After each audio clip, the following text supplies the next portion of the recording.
Olá, o título do meu plano de atividades é A distância de núcleos de atividade humana no entorno de fragmentos de floresta atlântica atua como preditor de mudanças nos componentes arbóreo, adulto e regenerante.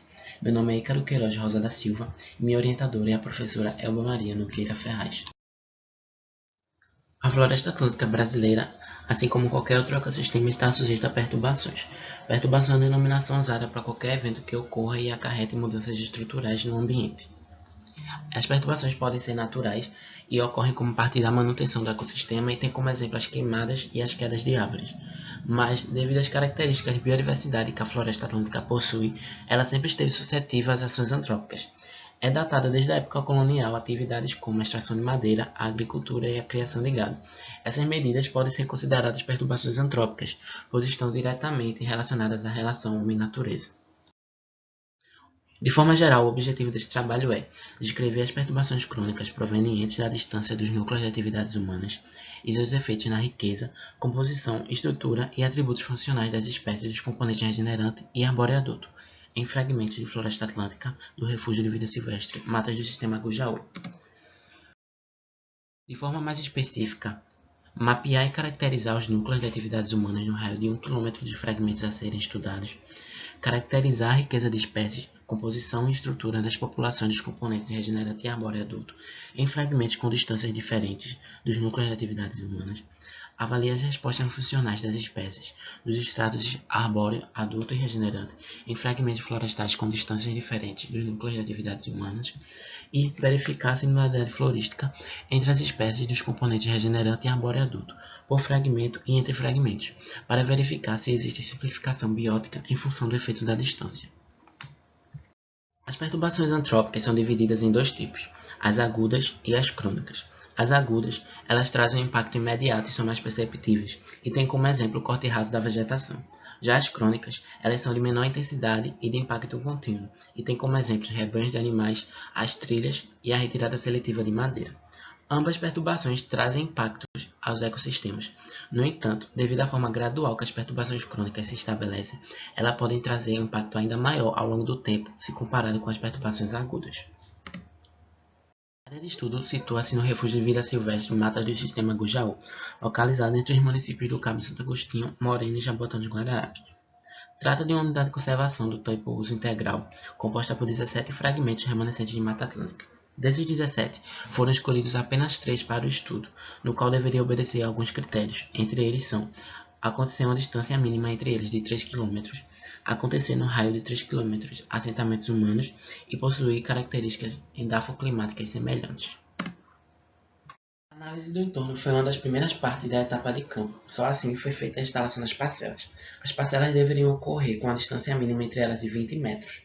Foram instaladas 6 parcelas de 20 por 5 metros em cada fragmento para os indivíduos adultos e 6 subparcelas de 5 por 5 metros em cada fragmento para os indivíduos regenerantes.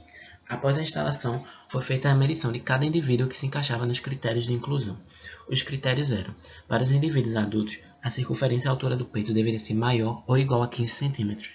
E para os indivíduos regenerantes, eles deveriam ter a altura de 1 metro ou mais e uma circunferência 30 centímetros do solo menor ou igual a 15 centímetros. Só assim foi possível identificá-los, mensurá-los e empaquetá-los. A etapa de laboratório consistiu com a coleta botânica e identificação no herbário do professor Vasconcelos Sobrinho. E o cálculo dos parâmetros fitossociológicos consistiu com o pacote Fitopac, sendo considerados apenas os parâmetros de intensidade, dominância, frequência, diâmetro e altura por fragmentos. Já o cálculo das métricas de distância foi feito pelo software QGIS, onde foram calculadas medidas de distância do centro das parcelas de cada fragmento até o assentamento humano mais próximo, a medida da menor distância do centro da parcela de cada fragmento para a via de trânsito de veículos mais próxima e a análise da densidade de assentamentos e estradas de acesso dentro do raio de 1 km a partir do centro da parcela de cada fragmento.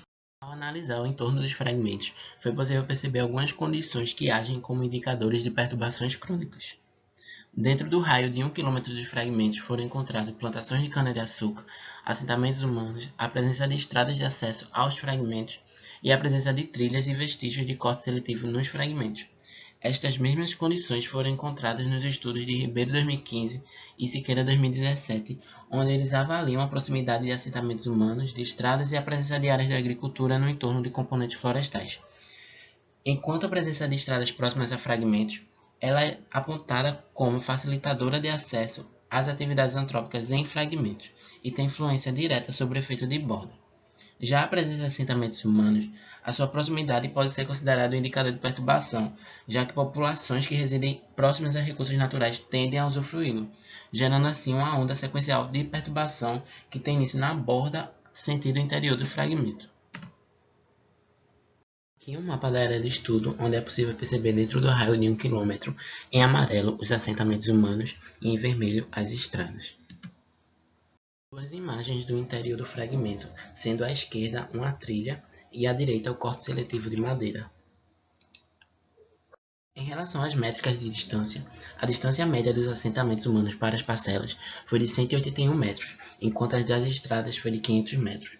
O fragmento de Nerina foi o mais próximo a assentamentos e o de Salgadinho mais próximo às estradas.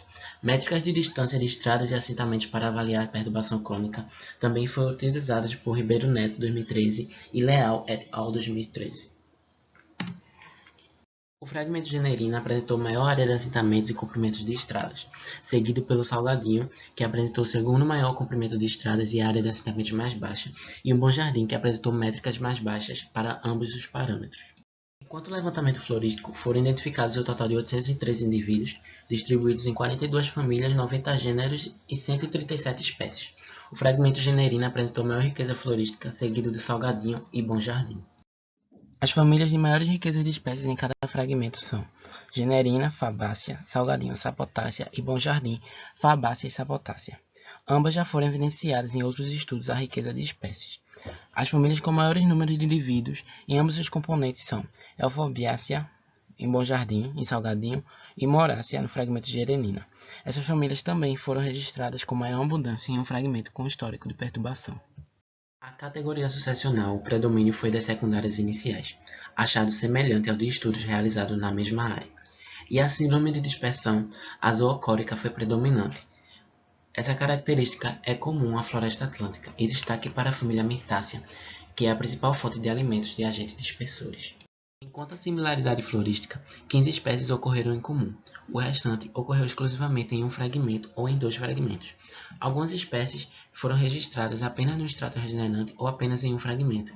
São exemplos a Filantácea, que ocorreu no fragmento de Nerina, e a família Rubiácea, que ocorreu apenas no extrato regenerante.